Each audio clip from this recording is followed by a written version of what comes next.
मैं कैंसर तक का इलाज करने वाला पशु चिकित्सक था, पर अंधी गर्लफ्रेंड की बीमारी ठीक करते ही वह पलट गई और अमीर बनने के लिए शादी करने लगी। उसने मेरे बचाए 250 मरीजों को खरीदकर मुझे अदालत में घसीटा और बिना लाइसेंस इलाज का आरोप लगाया। लेकिन गुस्सा होने के बजाय मैं हंस पड़ा, क्योंकि मुझे अभी अभी एक ऐसा सिस्टम मिला था जो बीमारियां ट्रांसफर कर सकता था। चाहे बीमारी कितनी भी गंभीर हो, मुझे बस किसी को छूना होता था और वे ठीक हो जाते थे। साथ ही मैं जिन बीमारियों को अपने अंदर समेटता था, उन्हें किसी और को भी दे सकता था।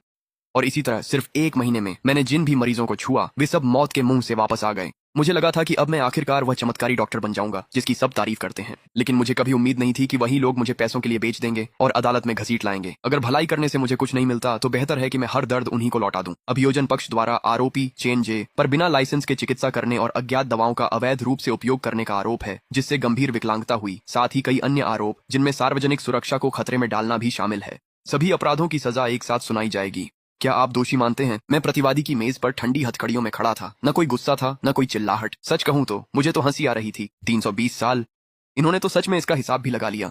मेरी नजरें दर्शक दीर्घा पर गईं, जहां वे सभी 250 लोग बैठे थे। वे 250 तथाकथित पीड़ित मुझे ऐसी नफरत से घूर रहे थे जैसे मैंने उनके पिता की हत्या कर दी हो। और ठीक सबसे आगे की पंक्ति में एक पुरुष और एक महिला बैठे थे। वह आदमी एक कस्टम सूट पहने हुए था। उसका नाम वांग शाओजी था। वह शहर के सबसे अमीर आदमी का बेटा था, एक असली अमीरजादे वारिस। वह महिला उसकी बाहों में सिमटी हुई थी, बिल्कुल मासूम और पवित्र दिख रही थी, जैसे कोई सफेद कमल। लेकिन जिस तरह से वह मुझे देख रही थी, उसमें घृणा और तिरस्कार भरा हुआ था। उसका नाम लियू रुयान था। सिर्फ 1 महीने पहले वह मेरी गर्लफ्रेंड थी। लियू रुयान जन्म से ही अंधी थी और बाद में किसी तरह एड्स के अंतिम चरण से संक्रमित हो गई थी। वह इतनी दुबली थी कि कंकाल जैसी दिखती थी और उसके अपने माता पिता तक ने उसे अस्पताल के गलियारे में मरने के लिए छोड़ दिया था। मैं ही वह था जिसने अपनी सारी चीजें बेच दी और उसे अपने छोटे से क्लिनिक में वापस ले आया।